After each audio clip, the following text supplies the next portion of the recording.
and hopefully everything's working. And here we are, City of the Gods. First stream on the Greyhawk channel for this lovely Tuesday morning, at least for us here. Just want to welcome everybody here. We are City of the Gods using the Open Legend RPG system to explore the Dungeons and Dragons setting of Greyhawk, specifically Blackmoor. So should be a lot of fun as we go into episode 3, titled Valley of the Ancients, which our players will soon discover what all that entails. But wanted to go ahead and throw some shout outs to some awesome people and groups here, our various supporters and sponsors. First of all the patrons out there, thank you for your support for the Greyhawk channel. You make it able to have the 20 plus shows that are here on the Greyhawk channel each week, and also our Twitch subscribers likewise doing the same. We want to, of course, we'll be using Roll20 quite a bit for the rolls. That's what you see on the map screen there, and the rolls directly down below me on screen right now. So they are support us, and we Greyhawk channel, almost all the shows, there's a few that I think don't, but almost all the shows use Roll20. So it's a really versatile system. And of course, heroic maps. You won't be seeing any of those on ours today, but you'll probably see some in some of our future episodes. But heroic maps, you can find them on Drive-Thru RPG. They are... Whoa, that was really loud for me. Thank you for resubbing there. I need to adjust that volume apparently because that hurt my ears a little bit. But heroic maps. There's over 300 maps on Drive-Thru RPG. Make awesome battle maps with lots of variety. And then tabletop loot. You can actually right now go to tabletoploot.com, get some great dice. And if you enter Greyhawk into the coupon code, that's GREYHAWK, in the coupon code box, you'll get 15% off of any of your dice orders. And for all of you that are Patreon supporters or Twitch subscribers, if you jump over to our Discord, you can actually get some coupon codes for both Rue Ink and Cantrip Candles. Cantrip Candles has a wide variety of candles that smell great when you burn them, because that's what you do with candles. So they definitely help provide the mood. You got, right behind... What? Oh, I got the cameras messed up. Hey, I should probably fix that. Ooh, hey. All right, so I'll do that as we start to introduce. But yeah, you can get discount codes. Rue Ink is awesome maps. She provides a lot of them for free in their black and white forms. And then if you purchase stuff, you can get colored maps and stuff like that. Rue, she's awesome gal. I've actually am a supporter of her myself too. So while I fix these cameras, because apparently I just did not notice that, we'll go ahead and let our players introduce themselves. So we'll start with actual Eris instead of who's in Eris's spot while I swap that out. That's going to be my next Twitter handle. If something happens, it's going to be at actually Eris. Hi, everybody. I'm Eris Savad. I make dice trays and do a bunch of fabric crafts. I also play a lot of RPGs, a lot. Today, actually, I just have a really quick announcement. Today, a Kickstarter launched the World of Revelo, which is it's an RPG. It's a new world based in 5e, and they got a bunch of new monsters, playable races, locations, a lot of lore. It's fantastic, but I'm doing dice trays for them, which is why I mentioned it. So go check it out. I retweeted it. You can find me on at Eris_Savad on Twitter, and you can find all that information later. But today I'm playing Talia, Talia Kiequin, which actually her name has not been said, her last name at least. And she's a very wizardy person. She's very studious. It's kind of like an arcane historian. And so, yeah. We'll get into that later. Indeed. And Time Bust. Hi, name's Belial Laika. I'll be playing Luthka, the orc, druid, ranger, barbarian, sort of in between. doesn't have a last name, however. So don't worry about that. And then we've got our Roach. Hi, I'm Casey, Casey H on social media, and I am Roach, your Necro Ninja for this morning. And then Orion. Hi everyone, I am Derek Sword, DSword16 on Twitter. I will be playing Orion, a golden scarred paladin, cleric, holy protective fighter, kind of skirting that edge. Yeah, if you want to find anything that I do, check me out on Twitter.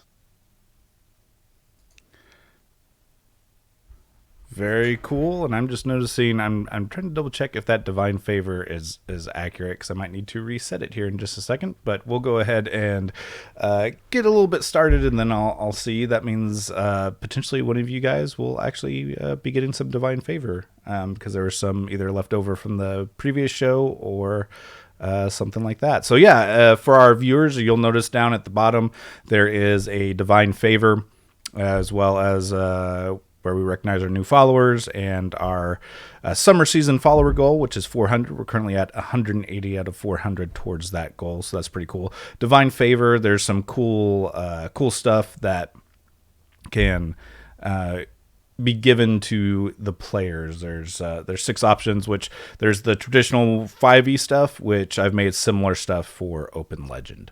But yeah, we'll go ahead and jump in a little bit. Well, actually, is there somebody, one of our players, that would like to recap what happened last session? Any volunteers? I will volunteer. All right. So go ahead and let us know what happened last time, Derek. So last time, we, after passing through the time portal at the bottom of the, what's the inn called? The comeback in. Come back in, that's right. After passing through the time portal and the come back in and meeting with the Phil Chi, instructed us to go to Bembo's place, where we might find a mysterious silver egg with untold magical items and properties. Upon investigating this, we found that it was unlike anything we'd ever seen before. Different buttons and colors and lights. Soon after discovering some of the magical items that were found on this mysterious transporty silvery egg, some flying metal men assaulted us, kidnapping our dear wizard friend, and nearly blowing up half of our party with what we assumed to be magical grenades. At this point, we are now going to figure out how to get our friend back, how to get to the city of the gods, and try not to die in the process. It's pretty accurate. The trying not to die is a key. I mean, you don't have to. You don't have to do that. You know? That isn't always the end. Roach would know. So yeah, you guys had Brother Richard's brother, the monk, the flying monk. Yeah, his brother, the also known as the drunkard, was taken off by one of these strange constructs. So he's clearly distraught about that. And you guys were told, basically, rest up, get ready. If you had any requests for supplies, Benbow would be able to get that. But basically, you guys are going to be supplied. You and Pashwa and Brother Richard are all going on this trip with about a month worth of rations and other needs for onward into the Valley of the Ancients, where this City of the Gods supposedly is, which is also where you believe these flying constructs probably came from. So you guys were heading to bed, basically. If we can jump in there, and you guys can have some conversations with each other and or some of the NPCs, or if you wanted to jump into the morning, we could do that as well. I have a question. Yes. Were any of the constructs, because I can't remember, were any of them taken down at all? No, they were not. There was this hand that got on one of them for a little bit, but then decided to jump off. I remember that. But other than that, no. They didn't even seem to get that damage, but it all happened really fast. Like not even 30 seconds is about how everything happened. As well as you guys getting introduced to these strange bouncing metallic sounding things that then caused a big explosion. Yeah.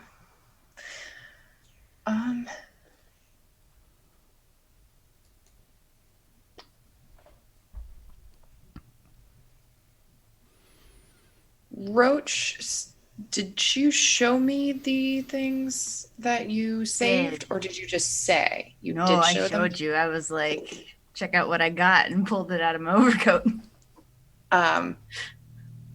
After everything kind of calms down and Talia has had a chance to completely look over the wreckage, she'd say, "Oh, Roach, could I, take a look at the things that you had? Because I think that they have some very interesting properties, and I'd really, really, really like to study them a little bit." Absolutely. I was actually going to ask you if you would be so kind as to help me figure out what the hells these are. I am, however, only going to supply you with one at a time, if this is agreeable. Oh, well, I mean, I can only really look at one thing at a time. I tried to do two to three things at one time, but I really just didn't work very well. I get a little distracted sometimes. You can start with this one, and I'll give her the Oh, yes, okay. snoopers. The snoopers. So yeah, this item that she hands over to you, it's a pair of short tubes joined along their sides by some rigid material. The tubes are filled with layers of some clear substance and can be seen through. Connected to the tubes is a strap of some flexible, stretchy substance. Oh, well, when you look through them, I assume that. Well, I guess when you look through them, does it just make everything bigger? Yeah, for you guys, for the players, they're basically binoculars, right? That's Yeah. So they're kind of like goggles that can be held in place around your face, right? But they're much longer tubes. So yeah, you kind of examine them. You put them on your eyes, and there's actually it's kind of a weird experience because you see far away, but then there's this maybe even the small mechanical noise, this whirring, and things come into focus, and then it shifts as you look at different things. It like automatically zooms in, so it's not like our binoculars where we have to like adjust and twist. These are just automatic. It just you look at something and it just zoop, and brings whatever your eyes are kind of focusing on into focus. Right. So it's like you look and suddenly something's right in front of your face and you take off your goggles, but it's still far away. So it's kind of I mean, Eris would probably be familiar with not telescopes. What are the ones on ships called? Spyglasses, right? So it's like that, but it's weird because it's like zooming and auto focusing things for you. okay. Oh, well, these are really good for seeing really far away, I guess, or close up, depending on how you look at it. The thing is far away, but it looks close up, and it automatically figures out what you're doing. That sounds guess. very, very useful. However, I hope you don't mind me saying so. You look absolutely ridiculous. And she focuses on you, and your face is like this, and she's like, "What are you talking about? It's like that I don't look scene, ridiculous at all." that scene in the cartoon Beauty and the Beast where the inventor dad looks up and he's like, "Can you hand me the Wayne Janglers?" Yes, and his eyes are like super huge. Yeah, and Talia's got a huge smile on her face because she is completely loving these things. Yeah, so it definitely gives you advantage if you're doing perception checks. Things basically get 4 times as close the more you focus on something, the more it keeps zooming in. So you get you get a pretty good high magnification and super focus that happens. And since it is getting to evening, actually, the other thing that you notice is that even though something is dark, the light seems to be magnified, so it creates it as if you are still in daylight. Oh, well, these are going to be really useful at night if we have to do anything at night, because it looked like when you look through that, it looks like daylight. It's super cool. You should definitely try them on. But this is probably best for the person who's going to be scouting around and making sure they're looking around for us. Unless I guess you want to keep them probably. But well, frankly, I think that'd probably be you because you're the one that always seems to disappear everywhere, anyways. And she'll continue just. Do they require magical attunement? No, they work as just by looking through them. I was asking her because okay, sorry. This is newfangled technology. What even is this? Oh, well, usually if something needs to, attune to, the magic that's flowing through you, you have to sit with it for a little bit, but you just handed me these and they work just fine. So I think you don't really need to do anything.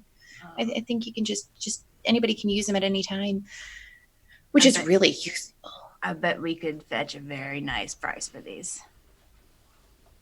Oh, most likely. We should also definitely look at can I actually, do you mind if I get a couple sketches of this? And she's already sketching. It's okay, before you do, and I'll put my hand on the page. Oh. Before you do, I have another item as well. We've only discovered half of what there is to discover in front of us. And I'll hold my hand out for the peepers, the snoopers. Oh, okay. And she hands it over very reluctantly. And as I go to put those away and pull out the blaster, I'm going to ask Talia. So you're the historian amongst us, is that correct? Yes. Do you know what the deal is with these Order of the Frogs people that the Fitch seemed to be so terrified of? That's not a very spooky name. Oh, well, hold on. Let me see my notes. Because I'm pretty sure I said something about the frogs. I think you had deduced some things about the frogs. Originally, I think you were going to ask more questions about it, but you didn't end up doing that. Yeah. You know what? I think I have it on a different. Oh, no. I don't have those notes with me. I probably put it on a random piece of paper, and it's sitting on my desk, I'm sure. I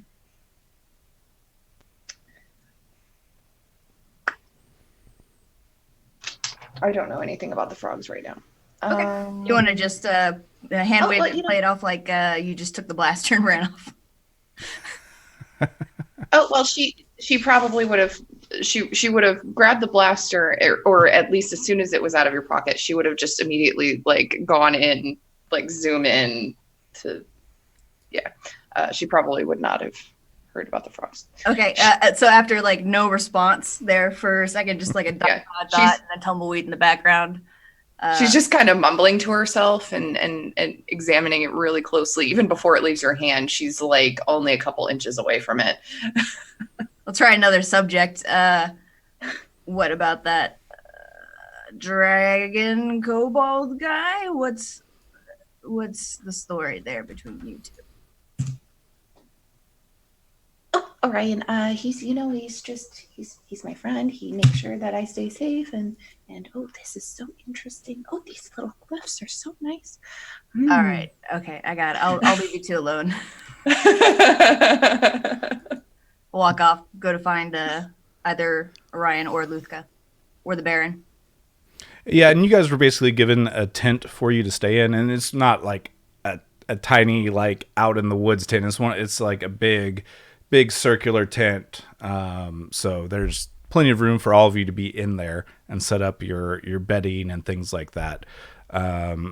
I imagine this conversation happened a little bit outside since you were using the snoopers and stuff. But Yeah. And didn't Talia also find the medical kit? So yes, there's two other items that Talia. I guess Talia would probably have it. There was a med kit that you found, which has the red plus sign on it, and then there was this. It's the translator chip or translator badge. So it's a 1-inch diameter button fixed to a pin, so that it can be attached to clothing, not like a writing pin, but a pin on your clothing. And yeah, so those are the two things. I don't think. Well, he's gone now, so he can't tell you about it. I don't think he got into what the translator badge can do, but he did explain that the med kit was capable of some healing properties, basically.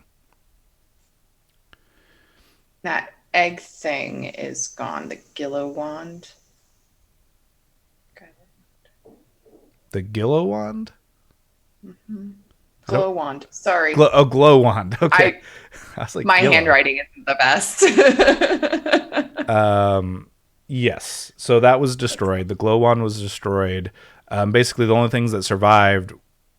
At first, the only thing that you thought survived was the med kit and the little pin thing with buttons on it. But Roach had snuck in and acquired some items before everything went crazy. She rescued. She adopted. There I you go. totally stole them. Well, you were just preserving them because you knew that we were going to be attacked and you had to make sure that they were getting out. That's what Talia's going to think.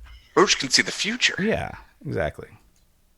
Well, no, Roach obviously saw the things come in and, you know, she was in there with me. So when she saw the things coming, she obviously just grabbed the first thing she could to help save them just in case, you know. Oh yeah, it was totally instinctual. No intent whatsoever behind any of it. You know, if you think about it, she does know what is going to happen in 3,000 years. True enough. All So right. Is the Baron still here? Yeah, he's still here. Before we do that, though, I finally was able to get the divine favor thing to do what I wanted it to do. So I'm going to roll a d4 to see which of you get to get the divine favor. I guess I should decide what number everybody is. So we'll go more or less camera orientation here on the stream, which will be Eris is 1, Time Bust is 2, Casey is 3, and Derek is 4.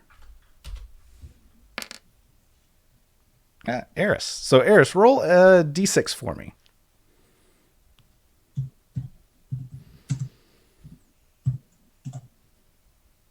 4. All right, 4 is a critical hit. So for Open Legend, that means you can add a plus 20 that can be used on any attack action roll, which is any bane attack or any damaging attack.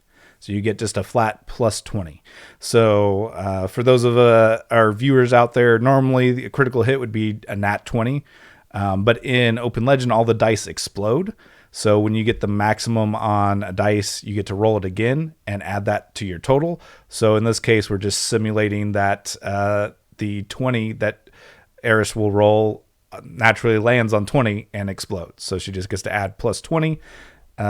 Both damage and attacks are in one roll. So you don't roll separately for damage in Open Legend. So your attack roll, how much it exceeds the defense is how much damage you do. So plus 20 is pretty good here. So that's a nice divine favor. You feel supernaturally blessed in some way when you have an upcoming attack roll. So, and then, so who was looking for the Baron? That'd be me. I think I'd actually grabbed a token for him too. Let me go over here. What I'm actually doing is I'm hopping around camp attempting to use this limited amount of time before we step back off to figure out some questions that have yet to be answered. Sure, yeah. So yeah, go ahead. You'd be able to locate him. He's kind of arranging things and talking to Benbow and making sure all the troops are doing what they're supposed to do and stuff like that. But you'd be able to locate. I'll probably try to catch him on his way from a task to another task and keep my voice low so as not to be overheard by his people specifically.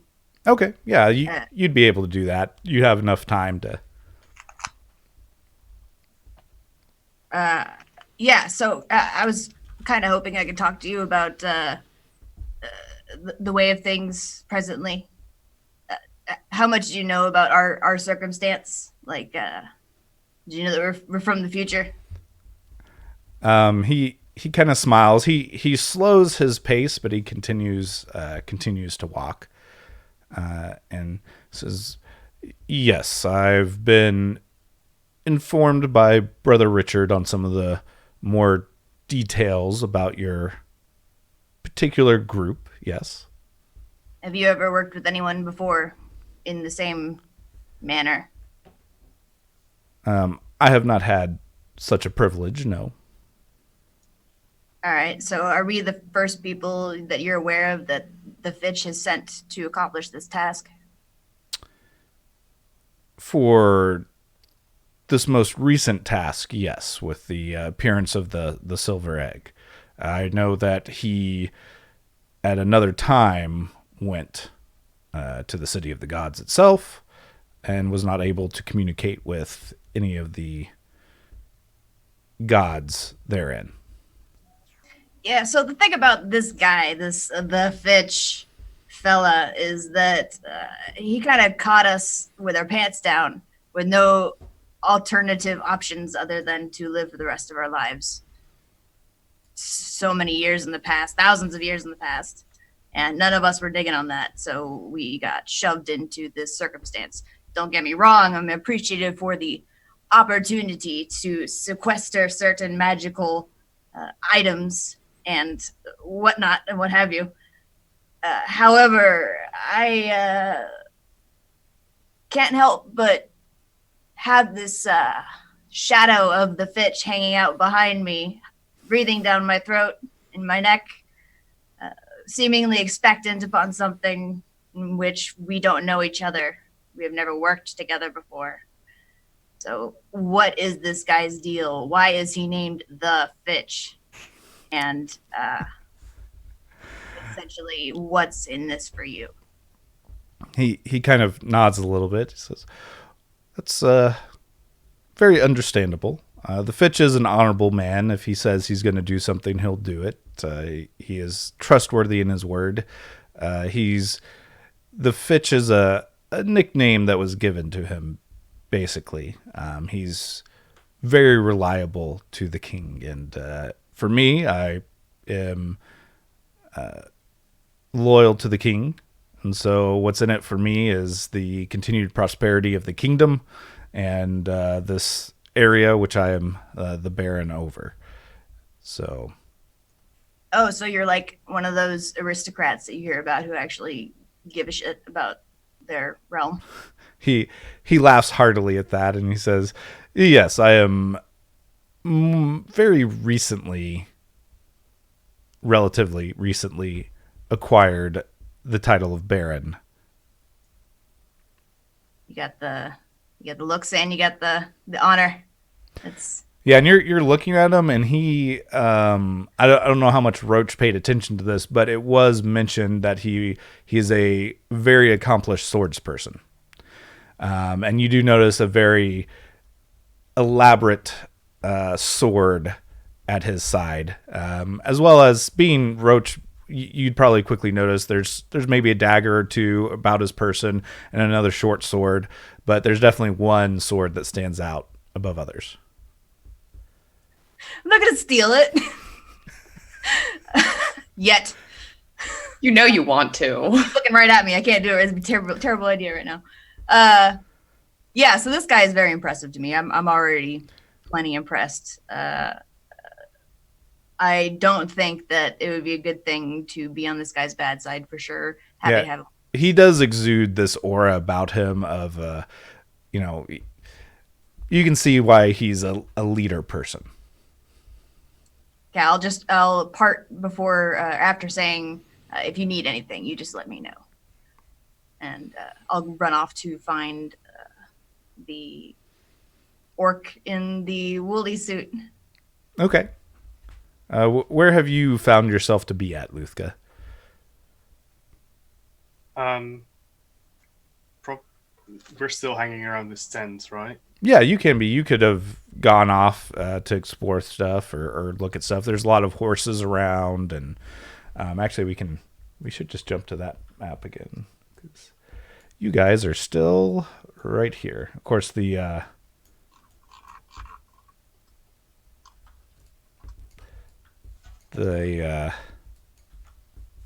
those are no longer there. So these big tents, you would be in one of those, basically. I think I would just be kind of examining sort of the groves around here, see if I recognize anything at all, or if this is all just completely alien to me. No, there's definitely things that are familiar as far as like plant growth. It's not like you're in a completely different world or anything like that. You definitely recognize some of the trees. It's not your forest that you were in by any means, but some of the vegetation that's here and stuff are all things that you've encountered before. Yeah, guess I'll be doing that. All right, so yeah, Roach, as you are kind of looking around, it's not hard to spot Luthka, and especially the large hog that is, I'm assuming, following along beside you. Yeah. So I'm still. I'll just come out and say it since she won't be admitting it openly, so it won't matter. I'm scared of this orc. I don't understand what led us to sharing an adventure together. I don't understand the rage of frustration that was shown to me initially upon the first meeting. So having this person around has been very anxiety inducing, and I can't sleep like that. So I'm going to try to, I guess, humanize this enemy. So yeah, maybe as you're approaching, you suddenly have a flashback of the polar bear trying to swipe these giant claws, swiping right next to your head. And when it stood up, how it was 3 feet or 3 times my size, essentially. Yeah. So I'll walk up, keeping my distance, and then I'll find a crate and just kind of make my presence known. What? Hi. How are you doing today? Examining the grass. Yeah, is it good grass? Yeah.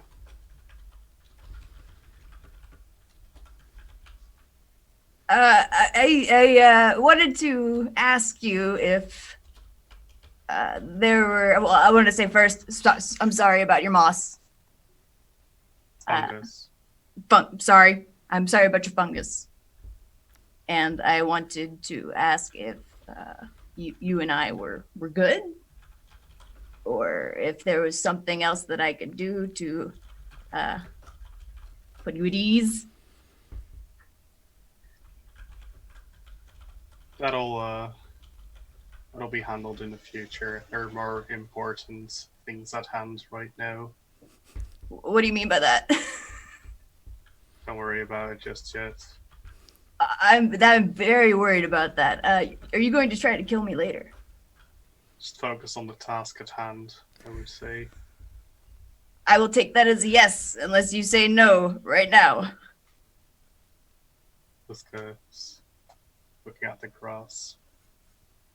You know, I didn't. Stomping on the fungus was not an intent of mine. I might as well have been any creature in that woods, moving about their way, oblivious to what's around them, like a deer. I don't think deer appear in that section of the forest?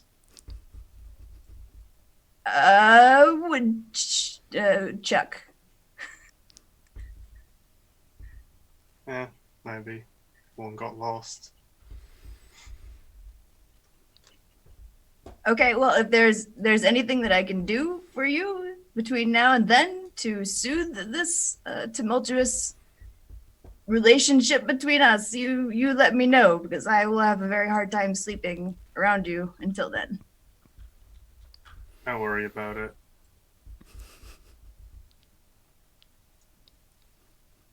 Have a good day.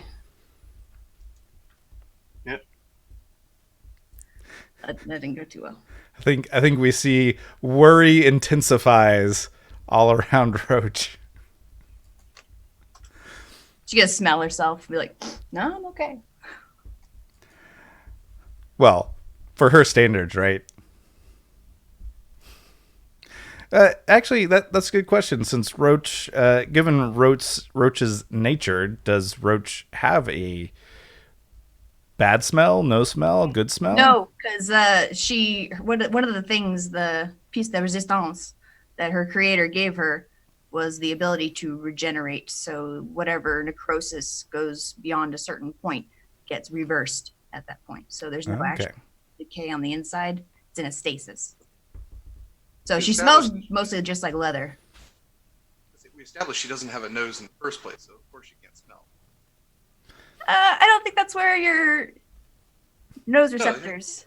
Well, you can't smell. It's okay. Your mic thing sounds like it's up. Yeah, is your mic up, Derek? Yes, it was. Yeah, Okay. of course it was. Yeah, for that wonderful dad joke. We heard it. It was just quieter than normal. Somehow that's better. I don't know. I don't So, corner Derek, for a what is Orion doing right now? Yeah, so last we saw Ryan, he was speaking to Brother Richard, Mhm. helping aiding the guards. I think he's going to try to catch up with Talia at this point. So they'll meet in the tent. Talia, is there any? Well, first of all, are you okay? Did you get hurt in the explosion at all? You look fine. I have to ask. Oh, no, I'm okay. Hey, look at this really cool thing. It's kind of like a crossbow, but it's kind of not. And I'm pretty sure it shoots out something funny. I never seen anything like this before. Hey, look at these runes. That's a lot. What funny thing does the crossbow shoot out? Oh, it's like it's a form of energy. Have you tried to shoot it yet? She probably would have examined the entire thing Mm-hmm. just to make sure she knows what it, or at least a good idea of what it is. And then she would probably give it to Orion to try to shoot, because she knows she is not very good at using crossbows. I was going to say, does Do it like shoot out- look what I can do.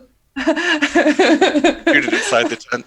I was just asking if it shoots at something funny, if it shoots at clowns, or if because that's a particular fear of mine, or if Ryan, I never knew you were afraid of clowns. Maybe we'll go to less circuses now. it's a rational fear. Yeah, let's try out the crossbow outside. Let's aim for one of these many trees. Okay. So yeah, it's an L-shaped. I mean, for you can imagine it's essentially a pistol with a long barrel, right? Okay. Kind of an old school lock and flint thing, except it doesn't have the cocking mechanism on the top. So, I mean, yeah, it's dark gray. It's L-shaped device. It's very smooth, but it's a dense substance, and it's molded to fit a human hand rather perfectly. It might be a little small in your hand, with your dragonborn hands. But but it fits very comfortable in the palm, and there's a few tiny protrusions on it, but they're like you've seen crossbows, and they do have like a trigger, right? Instead of a trigger, there's kind of like a button that's on it, kind of a protrusion where a trigger would be. So you could, I mean, any of you that's handled a crossbow could guess that maybe it's kind of like that, given that, and you were there when he was describing stuff, right? You were in the egg, so he had described it as basically a crossbow without the bow part. So you could guess that it does that. So go ahead and roll your agility.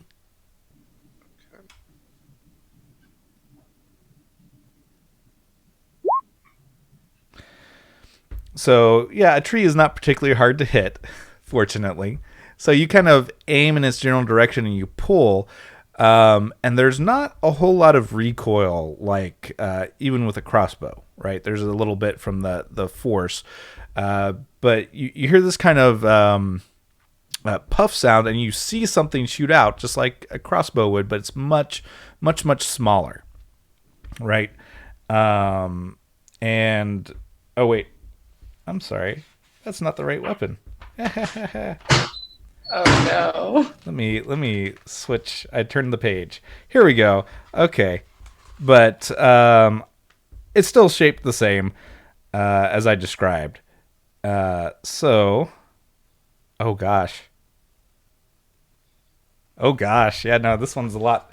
Okay, so yeah, no, you do see a thing of energy shoot out. This ball of energy, it goes out, it hits the tree, and then there's a huge explosion. Let's see how much. We'll just do. Yeah, in this case, I'll roll for you when you fire this thing. Okay. So we went from flintlock pistol to like plasma cannon. I mean, it's still the same size. Okay, just with the turn of a page. That's yeah. I mean, turn of a page. Yeah, I was looking at a needler, which is a little different. So this will be this with 4.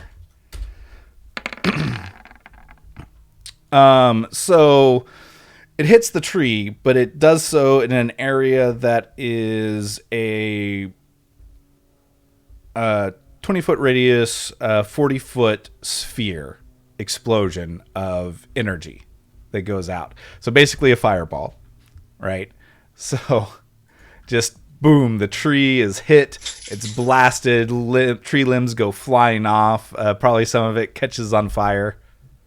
Oh, well, that was exciting. Don't tell the York I shot a tree. Oh, I think she knows. Crap. I don't think there was any way to hide that. Yeah, there's a lot of activity all of a sudden as there's an explosion in the area, and there's people shouting and running out to see what's going on.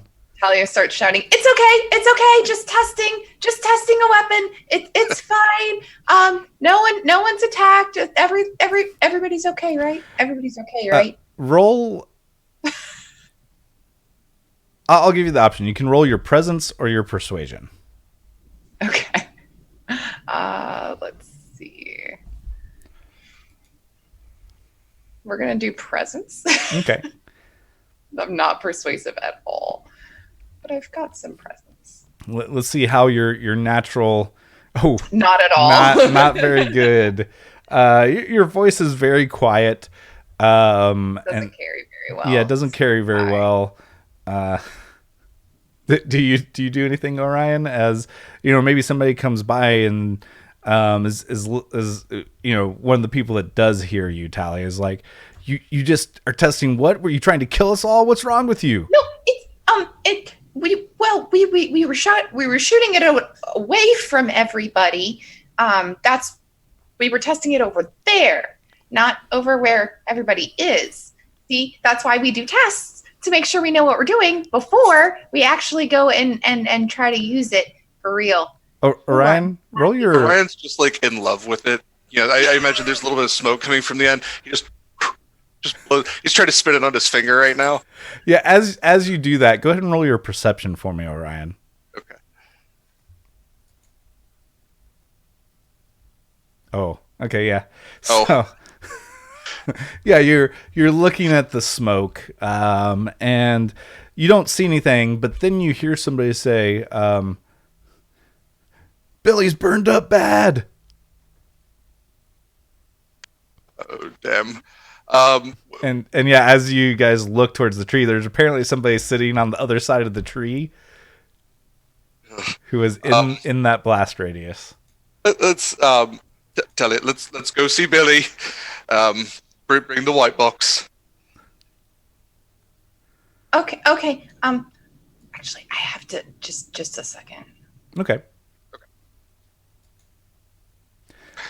So yeah, I'm there's gonna rush to Billy. yeah. And, So you rush over, and there's he's not horribly like mauled or anything. Since it hit the tree, he didn't take brunt force of it, but some of the flames definitely got at him, and he's kind of groaning in pain as there's some burns on his arms.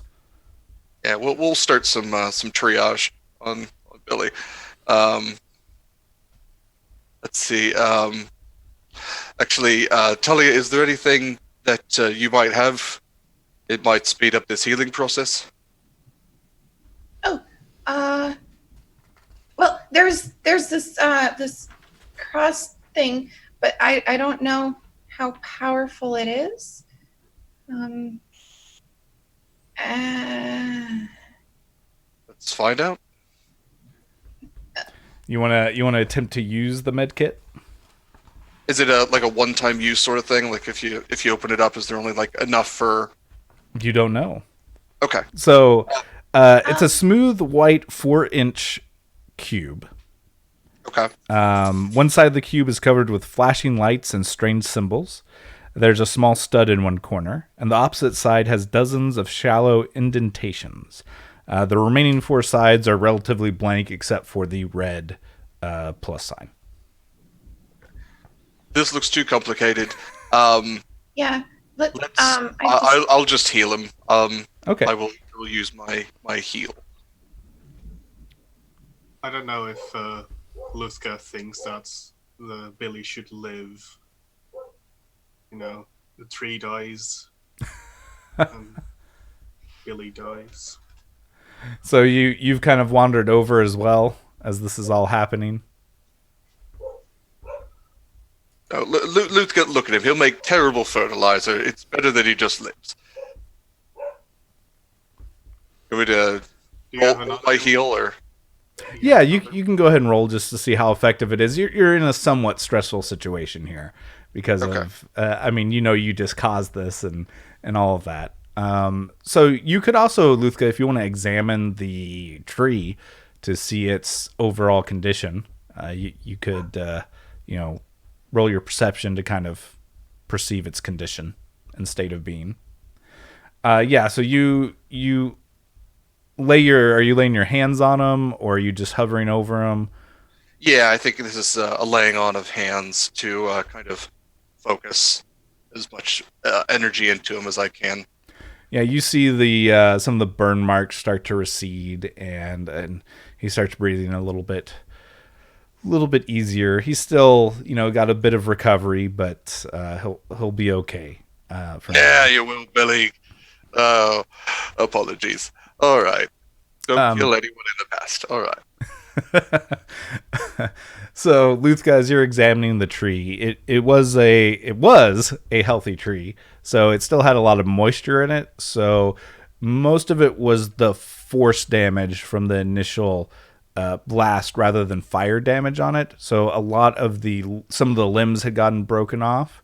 It looks like the tree itself will probably survive, but it's going to have a harder time because of the loss of some of its leaves to absorb the sunlight and things like that. You could attempt to regenerate it some if you wanted to.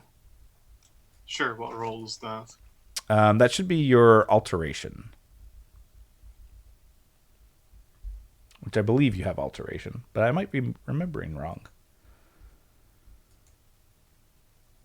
Yeah, so you kind of what does it look like for Luthka when you channel this energy into the tree? guess Liska kind of like just puts her clawed hand on it and says a little ditty about Luthic or something. I can't really come up with anything at the moment, but We can all imagine a good little phrase. yeah. So yeah, you naturally enhance the tree's ability to regenerate, and you actually see some of the tree where the broken limbs are, some new growth starting to spurt out, and some leaves coming. So you help heal and regenerate some of this tree, so it won't be so bad. And most of the fire that had burst up has kind of gone down, so you don't have to worry about a fire spreading throughout camp, fortunately. But you are aware that you have a potent weapon in this hand blaster thing. Luthka, I am very sorry. I will never shoot a tree again. Please don't bear me. We'll talk about your repentance when that time comes. Another one's added to Luthka's shit list. Whoa. Some of the dogs in the area kind of go a little bit wild.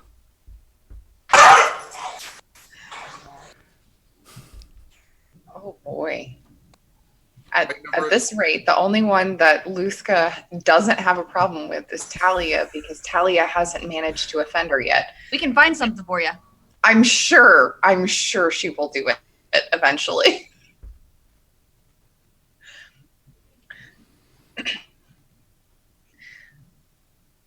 Yeah, so I guess that the tube thing, we should probably hold on to that until there's a lot of enemies in a big area. So, Orion, go ahead and roll for me a d20 real quick.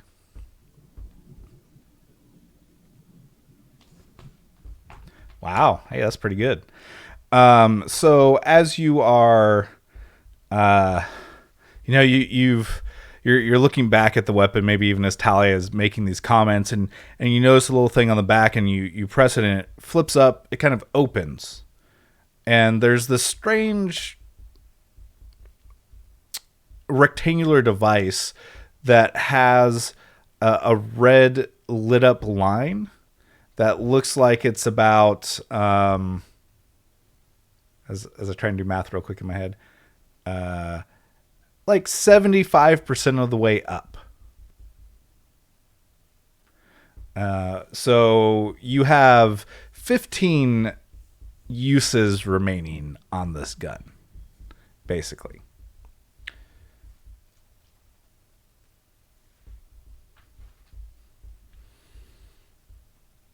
And I don't know if you're trying to talk to us, because I think you muted yourself because of the dogs, but... No, yeah, sorry. I was making note of 15 out of 16. Okay, cool. So, yeah, I think he's going to holster it as best as possible, kind of in his belt. So, okay. So this thing that just blasted out, huge heat energy, you just kind of... He's going to try to spin it one more time. Just... Okay.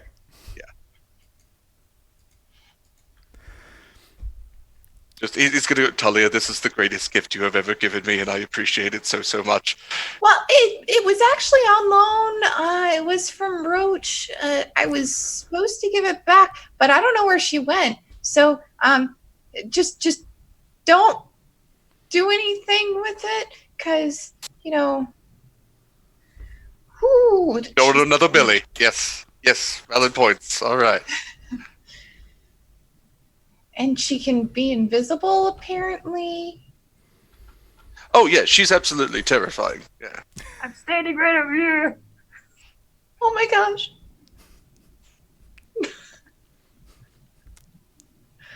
Oh. Yeah, so you probably, Roach, you probably see him spin the thing and then, like, stuff it into his belt.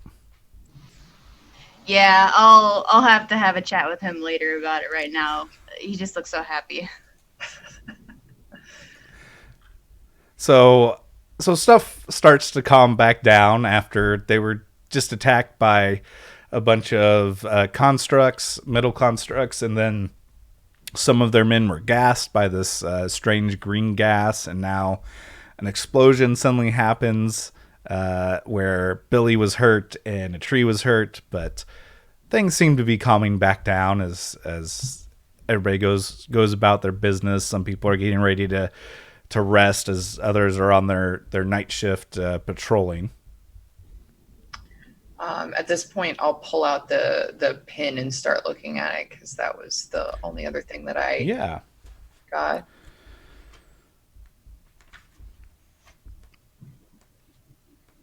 Let me grab those details for you. All right. So this pin or this badge, which I think Bosario managed to maybe mention to you that he called it a medallion of speaking.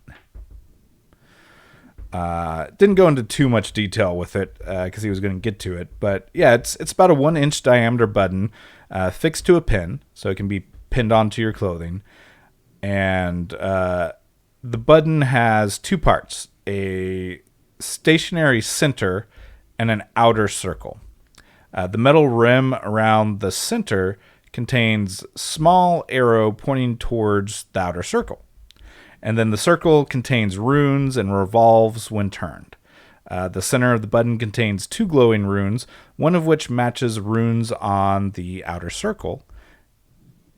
And when you when you depress the center, it causes the runes to change or disappear. Wow, that is really loud when that happens. Hey, Looks like we're getting rated by wisdom saves, so thank you there, wisdom saves, and apparently your Budritos. butt redos. Yes, indeed. All right, we're gonna Yeah, go with that. that I don't know if I can adjust the volume of those alerts or not, unfortunately, but yeah, that one is loud. I don't know if you guys saw me jump or not, but that is loud. Yeah, so basically it's kind of like a dial on it, and hit the gear to expand it on the character sheet. So it's got basically a little thing that revolves, and when you depress it, it causes the runes to kind of change. Okay. Is there any? Sorry. Is there any rhyme or reason to it? Essentially, can you figure out how to use it? One, you do recognize some of the runes, two of the runes, one on the center button and one on the outer circle, are familiar to you. So, well, familiar in the sense that you recognize the same type of runes and writing that was on the silver egg, right? Okay. But yeah, go ahead and roll your logic to try and kind of figure it out. Okay. And we got Cat Roulette is now following, so thanks for the follow there. Thank you. Oh no, not today. Yeah, you're kind of distracted by everything else that's going on. There's this, I mean, a powerful, strange looking crossbow that seems to function similar to a wand, like a wand of fireball or something like that. And it's just everything's just so new and exciting. You want to see if you can like make some sort of investment in this world. You're just your mind is just so numbing that you look at it, but you just can't focus on this device for very long. Yeah, it's been a day.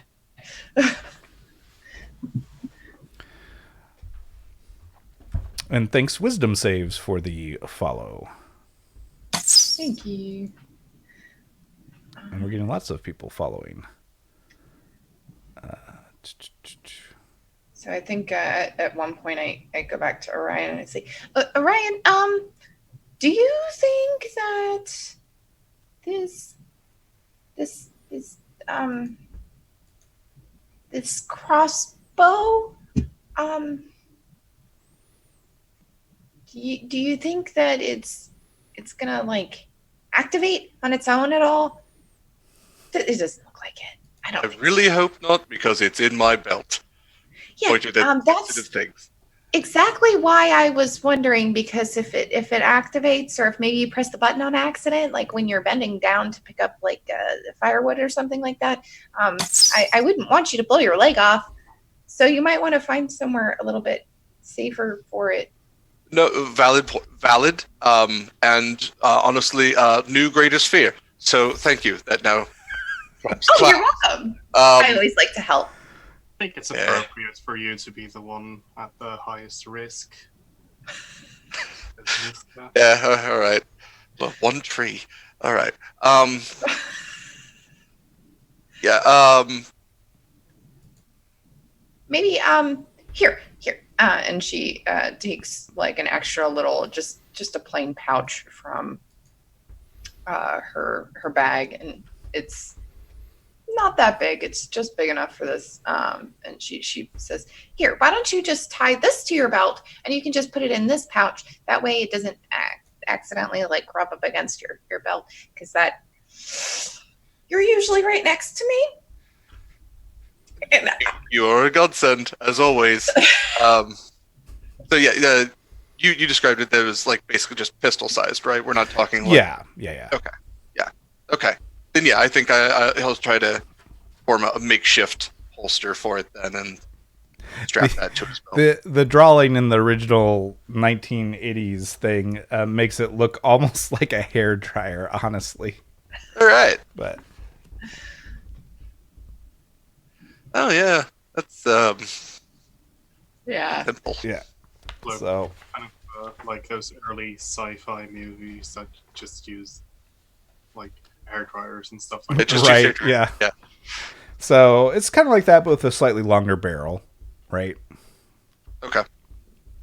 And like I said, there's the thing on the back that you can apparently flip open and close. Yeah, no, he'll leave that closed for right now. Your character, by the way, probably doesn't know that there's 15 uses of it, because again, it's just visually, it's about 75% of the thing. I'm Okay. just letting you as the player know that it has 15, Noted. 15 uses presently. Cool. All right. So yeah, you kind of wrap it up in the sack is what you just did, right? Yeah. Basically, just create like a makeshift holster sort of thing, just to hold like where the actual triggering mechanism and buttons are. Where's the safety on this thing? Yeah. All right. So that happens. So Roach, you've obviously witnessed what that can do, and you have your snoopers on you, and yeah, you've examined for Talia. You've examined the translator a little bit, but you're just so excited right now that you just can't focus on it, as you're just thinking about all these other things. yeah. Happening She'll around you. probably be fidgeting with it until she can figure it out, whatever it does. Sure. It'll just be like her little fidget spinner for as long as she has it, really, because it's new and exciting. All right. So yeah, you guys can bed down for the evening and get some rest and be ready to head out on your journey in the morning. Where, oh yeah, and I gave it to, I don't think I actually uploaded it. I think I forgot to do that.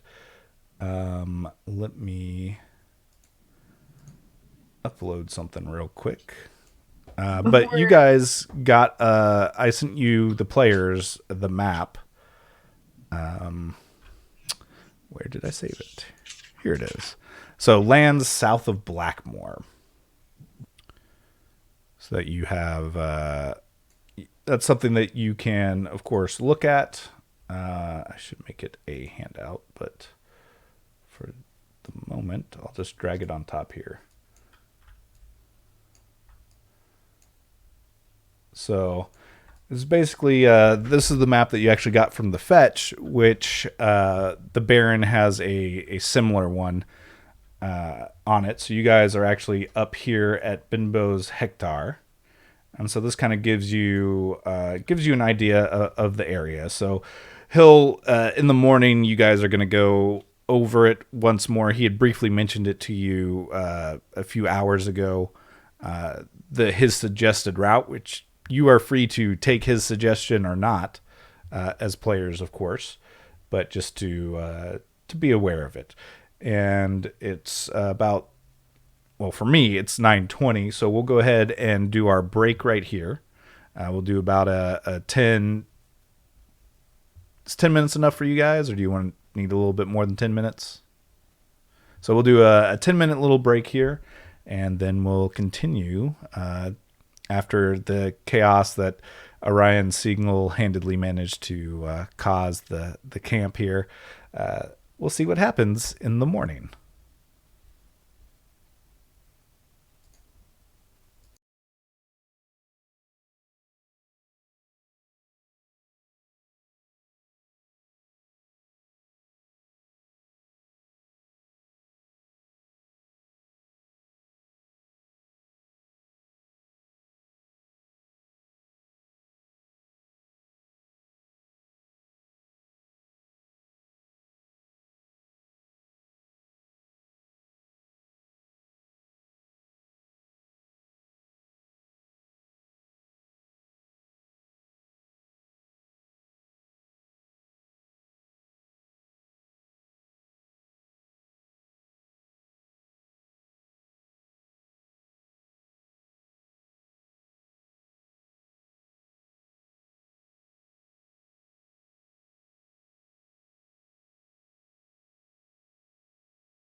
Okay.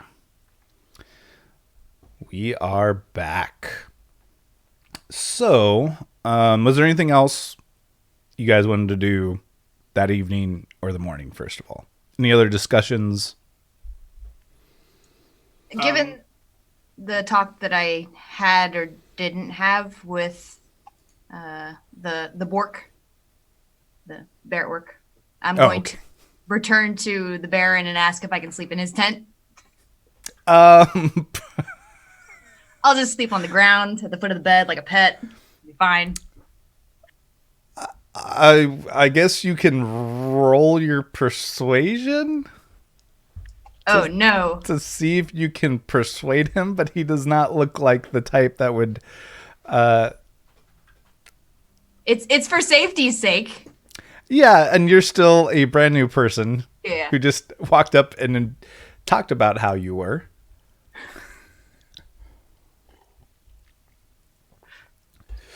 Now, how do you present it? Do you present it as Just like that. Hey man, listen. I got a problem. Maybe you can help me out. Says I can definitely arrange for you to be in some of the tents with our guards.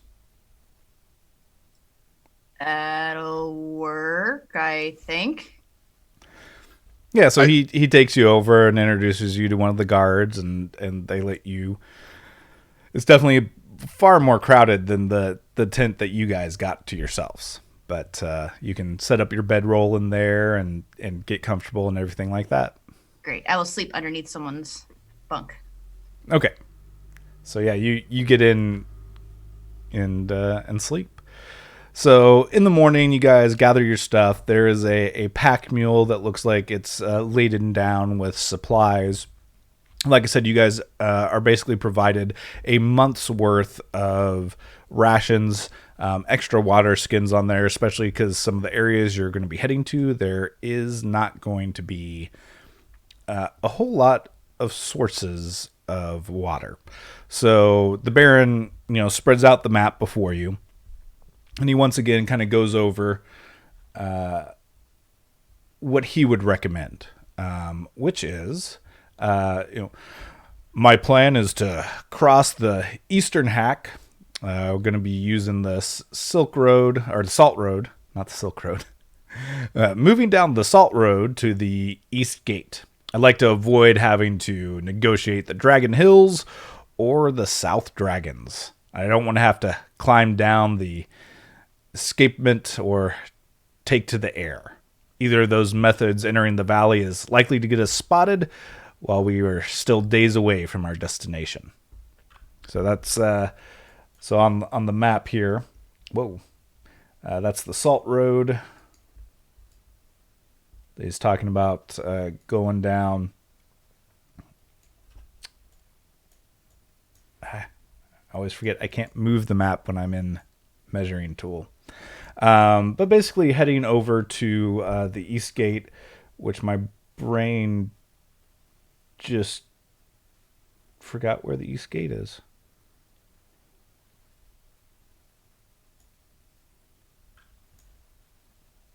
Wasn't I looking at it earlier? East Gate into the valley? Yes. Is it not here? Ah, yeah. So, yeah, the South Dragons, Spine of the Dragons, right. Yes. There we go. So, yeah, basically heading there into the Valley of the Ancients here. And heading in that direction is what he recommends going. But you, of course, could attempt to go any direction you wanted. You could even go the opposite direction in theory. Got it. Underground. No. Dig. Yeah, and since none of you speak up, he keeps going. I mean, like, in order for us to decide these kinds of things, we would need to know what kind of violent threats are around in the area. We don't know that, so you're gonna have to. Yeah, why is this the preferred route as opposed to any of the others? Are we facing fewer dangers, or is this just the most straightforward? He nods. He says, "This will help avoid most of the dangers, most of the unexpected. It's the safest route that I've traveled. I'm very familiar with the area, so that's why I recommend this way to avoid most of the sand folks, avoid most of the various creatures and dangers that we might encounter otherwise going through the Dragon Hills or even the South Dragons, as well as Are there making it actually less dragons likely to be spotted. There's certainly plenty of rumors of them." Well, I think he's the closest thing we're going to have to a guide. If we stray from that, we'll be as lost as he is. Yeah, Maybe go with this plan until it goes haywire. Plan B. so considering what we saw yesterday, I think our best bet is to enter by that east gate and keep hidden as much as possible. We should probably, once we're closer, look at traveling by night and stay under the cover during the day, which will also be a little bit cooler as a result. And then once we're through the gate, there's a trail that will take us north in the general direction of the City of the Gods. And from there, we'll just have to see what happens.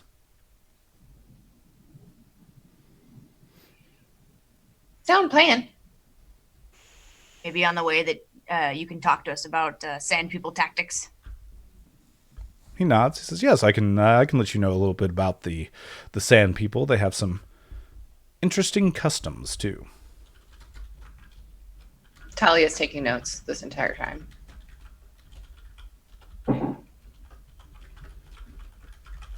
All right.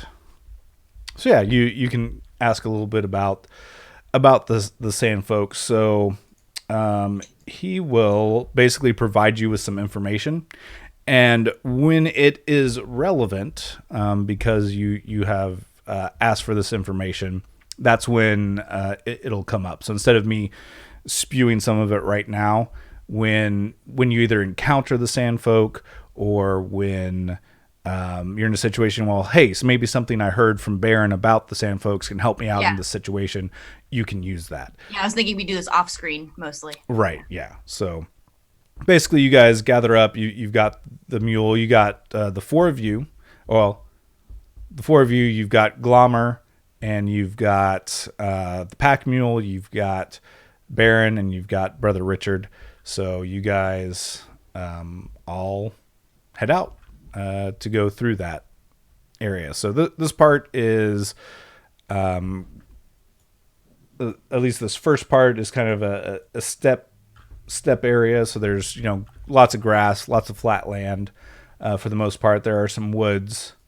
Botha's wood and Buster's wood are you'll be passing by those. So make sure you keep an eye out for Buster. As you guys head generally east, a little bit south on this road. So what I'd like for one of you to do is roll an exploding D6, and this will determine if what interesting things you might encounter along the way. So the way you roll that exploding D6 is /R space D6 2 exclamation points. Who would like to give a go at rolling that? Ooh, okay. Okay. What does it mean? What does the U mean? Ooh, boy. All right. Let's see how far along on this path towards the east gate you are when this happens. So let's see. Roach, you rolled for that. So let's have Luthka roll for me a D12. Exploding or no? It doesn't have to explode in this case. Okay, so pretty far along. So you are all right.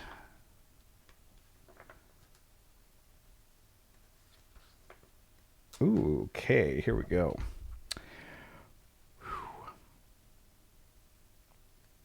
Oh. So yeah, it's interesting, Talia, that you were asking about dragons earlier. Thank you for rolling so high there, Casey. That was a nice. Whew, okay. I didn't mean it. All right. Well, I was not expecting you to actually run into one of these out here, but that's okay. I'm good at on the fly thinking. So, as you guys are marching out, you make pretty good progress through the steps. It's not nothing too crazy. I think at one point in time, there's some people on horseback that the Baron you guys see at a distance. So you kind of veer off the trail, which gets you a little bit closer to the South Dragons, a little bit. So who would like to roll perception for the group? Who has pretty good perception going on? I have the snoopers. Can I? Yeah, you can be wearing those. Yeah, basically those will give you 3 advantage while you are looking around with them. Actually, they'll probably do. What is your perception? Right now it is at a 3. Okay, so do you have a stat that's at a 5? I'll add this item in so that you can do it in the future and just use the item to roll. But basically, this gives you a perception score of 5. Okay. Yeah. So just roll an attribute that's at 5 for right now, and I'll get that added onto your sheet. No advantages. Yeah, you'll have 3 advantage. Still okay. Hang on. Yeah.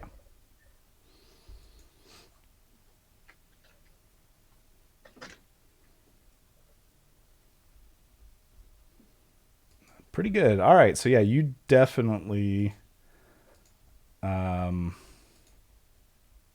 snoopers. So yeah, as you're looking around, you kind of see a dot in the distance, and you kind of look up, and as you focus, you zoom, and you keep focusing, and it zooms again and again and again, and you see a large winged creature. And as you're kind of looking at it, you realize it is a dragon. It's still pretty far off, but it is flying in your group's general direction. I like to think the first one I see is like moving scales a little bit, and like it's a pattern. You can't really discern what it is, and you're like, "What the heck?" And then the machine starts doing its thing, and then it goes, "Whoop, whoop," and you're like, "Oh my god!" So yeah, I'll shout, "Holy gods, hit the deck!" And then on the ground. Where's the deck? All right, so yeah, I've got those set up for you now, so that you can just click on the snoopers and under your legendary items, and it'll roll with that score. All right. Okay, so yeah, you hit, and now it's still, like I said, it's still a good distance away. I'm still having trouble discerning Yeah. my depth perception with these things. This is not normal. So, man, you might have just gotten shrunk or something, because the sand molecules are huge right in front of your face as you hit down, and like These blasted things. and it like zooms out, and so the Barons, like, as everybody kind of squats down, what are your guys' immediate reactions besides Talia asking what the deck is? What do you see, Roach? Dragon. Dragon. Yeah, Baron and Brother Richard start looking around immediately, and yeah, they see the dot in the very far distance. Is there any caves, any kind of cover nearby?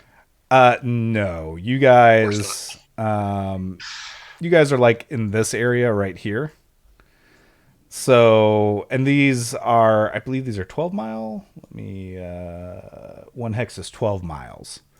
So you're about 12 miles away from the guest station, and about 24 miles from the actual South Dragons. But you know what? You can always get lucky. So for luck, you can roll either an exploding D6 or your presence, because presence is tied to luck a little bit. So Me specifically? yes, you're the one that asked if there happens to be. Okay. So you can choose to roll an exploding D6. If you roll really high, there might actually be like some sort of cave or burrow or something nearby. Or presence.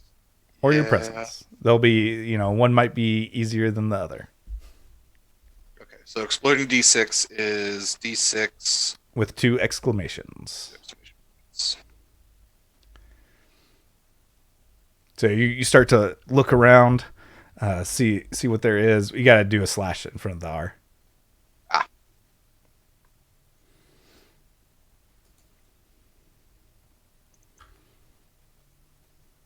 Quick roll 20 thing. If you go into the chat and you press the up arrow, it will actually fill in the last thing you typed. Yes. Oh, cool. Just a little shortcut there. All right. So yeah, you're frantically looking around. You're seeing lots of flatlands, maybe a little bit of rolling hills at points, but there's nothing with good cover nearby. So unless you're able to like alter the landscape, you're probably not going to be able to get any sort of cover. Turn invisible. Roach, bloop. Yep. Goes invisible. Baron says, did you see what kind of dragon it was? What color it was? Did I? With a 28, yeah, it was blue. Blue. So What do I know about blue dragons? yeah, and I'll let if you think it makes sense that your character would know what a blue dragon is, then you can just know, right? But otherwise, you can roll your learning to see if you recall any specifics about a blue dragon. Let me double check what the age of this thing is. The encounter table. I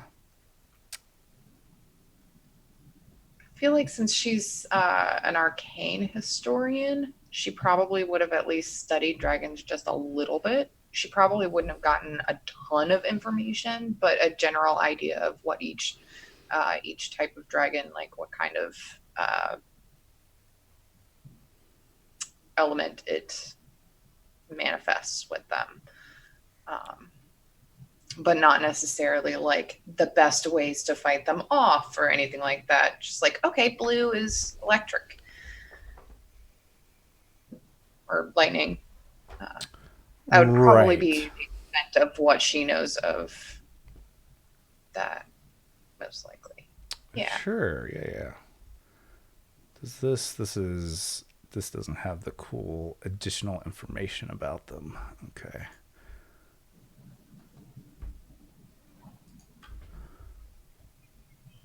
They're also known as storm dragons.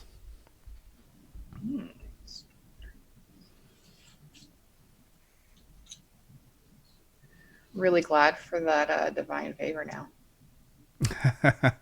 Yeah, I mean, you don't necessarily have to fight one of these. You might be able to hide. You could, like I said, you rolled well enough that you spotted it while it's still very far away. But it is flying, and blue dragons are pretty fast. They might be able to cover anywhere between 200 to 300 feet every 6 seconds. Could I actually use my precognition to? Sure. Yeah. Yeah. So I wanted to kind of go into prayer-like state for a hot second and ask if we keep on our current trajectory, ignore the dragon, will it ignore us? Okay. Yeah, go ahead and roll that beautiful bean footage, and let's see what you get.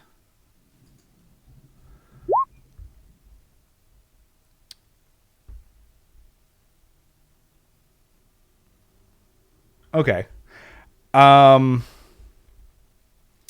You get the feeling that it might be unfavorable. Okay, just to keep about our business. Yes. To just continue along, as you worded it, to just continue along. Okay. Okay, he's going to turn to the rest of the party. We need to stop. If we keep going, I think we're all going to die. We need to either hide or fight. Hide. That's for the best. The Baroness, Were you able to tell if it was a young blue dragon, if it was in full adult? How big was it? I've never seen a dragon before. I don't know what ages they come in. Here, let me see. And she holds out her hand for the beepers, Plop the them in there. snoopers. She will immediately put them on and try to figure out, see if she can discern a little bit more information about the dragon. Yeah. To at least, yeah. It does appear like it is a younger one, which is probably good. Okay. Because it's perhaps not as bad of an encounter if you do end up fighting it. But yeah, generally fighting dragons is not always the best idea, but a young dragon, an experienced party, might be able to handle. And I guess as you know, you might look at Baron and at Brother Richard who are with you. They do seem very experienced individuals. Well, this one looks kind of young. I mean, I've never actually seen a dragon, but it's not big enough or dark enough to look like it's really old. But yeah, maybe we might be able to take it. I don't know. And then she hands the peepers back. Yeah, and it's Snoopers. the dot I'm is definitely heading. What was that? I'm gonna keep calling them peepers. Sure. Let me ask a question about aura. Is that the kind of effect that I could create, like an aura of invisibility? Because of aura is designed to do a basically give you free area or multicasting. So by doing that, you're limited in how powerful it can be. So Sure. invisibility is like a higher power level, so you can't do that with aura, basically. Okay, fair enough. Now you could attempt to like get everybody like clumped together and try and mass invisible everybody. Well, actually, I just had an idea. Everybody get really close, really close. And then I'm going to use energy to summon a barrier over us, if I can. Okay. And essentially, it's just going to be a combination of all the different kind of vegetation that I've seen nearby. Basically, just like a big clump of vegetation covering us. Okay. I don't know that you can do images with barrier. You can do obscuring to make it harder to see you, which I think would be more the effect you're going for. You'd need like influence to be able to like create a phantasm, or you might be able to with alteration, like cause the earth, like actually like transmute the earth, right? Over you, or create a hole you could go in, or you could try digging really hard. But yeah, with barrier, you can do. I mean, to me, it seems like it would be hard with energy to create vegetation. Yeah. Okay. But you can create obscuring, so it's harder to see through. So from the height, the blue dragon might not see through an obscuring barrier if you have it just overhead. Make us all wavy like a mirage. Right. So Okay, that could then work. I'll do that. Okay. So yeah, just do a general energy roll. Is there any way that I could help her with this using my alteration? Well, she's using energy. I know, but- You could also attempt to alter the ground. Yeah, exactly, and push whatever I can that would help to obfuscate into what she's doing. Sure, yeah. So I'll let you both roll, and it'll kind of increase the chances that the blue dragon might not notice you. So you're going to try and do barrier.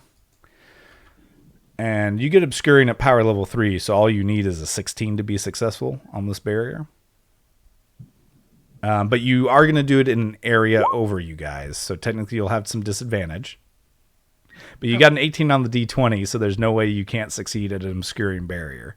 So yeah, you're able to create like a 3x3 square overhead of you guys. Oh wow, Oh, that was alteration for Roach. Okay, I got you two mixed up. So 33, yeah, like I said, you guys are definitely able to achieve this effect. So you're kind of like digging the ground so you guys can kind of hide under a portion of this earth as the creature. Now it does take a while for you to get a decent amount. So basically, the obscuring is hiding the fact that you're changing the earth as you're focusing on this. Let me see for this beautiful blue dragon. We'll see how well it's noticing things. Only an 18, so I think with your obscuring barrier. So you guys spend some time. You kind of get under this crevice. You've pulled the mule there, and you've got this shimmering effect over you that just like the blue dragon wouldn't be able to see you, you can't see through it very well, right? Because it's just it's obscured. You can kind of see the sky, but it's very hard. So is anybody wanting to like keep an eye on the dragon before it's above the obscuring barrier or anything like that? Or are you just going to hide behind this dugout little burrow that you guys can kind of slip in?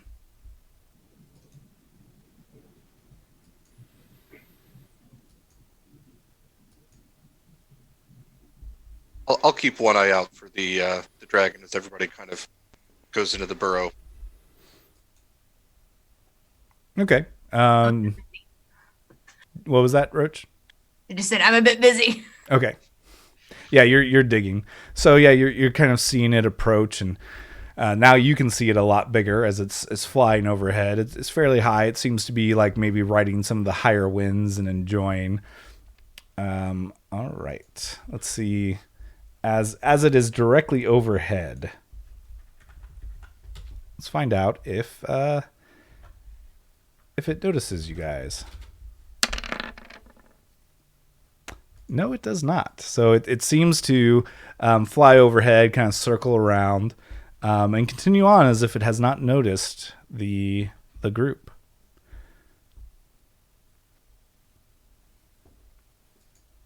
So you guys seem to be safe. How long do you want to wait in your present position as you're still keeping, Orion, you're still kind of keeping an eye. You can see where it's flying away, getting smaller and smaller. So, is it nighttime since we were technically moving? Is that what we? So it's been like 3 days. Okay.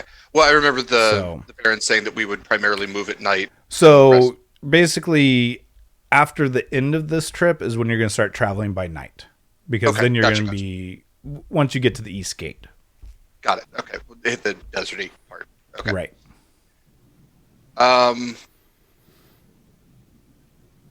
Well, it's not deserty yet. The Valley of the Ancients is desert. Right. Yeah. Yeah, and that's when we'll start traveling. Right. Exactly. So is it midday, later in the day at this point? Yeah. Well, it's probably midday. Okay. Let's give it an hour or two. See if he comes back. Tell you what, actually, time for a little bit of a pop. Set the hand down on the ground, let the hand crawl out. Yeah, you maybe Ryan, you get a little shudder as you remember the hand as it had fallen on your head. If it sees anything or senses anything, it'll let us know. Okay, so your hand kind of skitters out. Will it let you know by running back to you, or how will it? Yeah, it'll have to. It's not telepathic or anything. Right. So I guess go ahead and roll perception for your hand.